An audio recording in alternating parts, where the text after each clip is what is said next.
na proteksyon sa human rights defenders sa BARM isinusulong ng BTA. Nariyan si Bombosay Alice para sa buong detalye.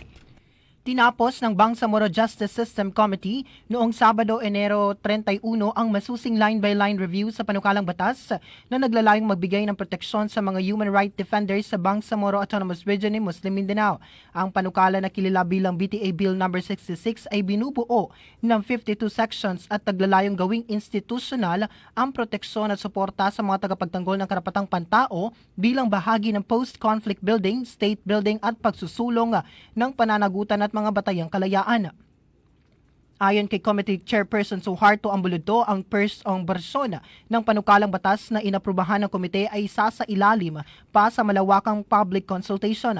Kabilang sa inaasahang makikilahok sa konsultasyon ang mga human rights organizations, legal experts at iba pang mahahalagang sektor bago ito isulong para sa susunod na hakbang sa lehislatura. Iginiit naman ng mga mambabatas na ang pagtatatag ng BARMM sa ilalim ng proseso ng kapayapaan ay nagbibigay ng natatanging pagkakataon upang higit pang palakasin ang proteksyon sa karapatang pantao at matiyak na malayang makapagtataguyod ng hustisya at pananagutan ang civil society.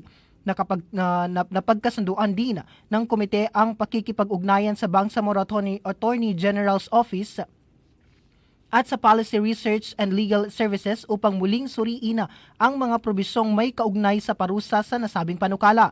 Pinamumunuan ni MP Alira Kim Munder ang Technical Working Group ng panukalang batas na nanguna sa pagtugon sa mga isyong lumitaw sa mga naunang deliberasyon. Samantala, itinalaga ni MP Muhammad Nazir Ebil bilang tagapangulo ng Ulama Consultative Group na magbibigay ng Islamic perspective sa panukala. Sa hiwalay na usapin, si Deputy Floor Leader Rasul Mitmug Jr. naman ang itinalagang manguna sa Technical Working Group para sa panukalang lilikha ng Bangsamoro Sharia Judicial and Legal Academy.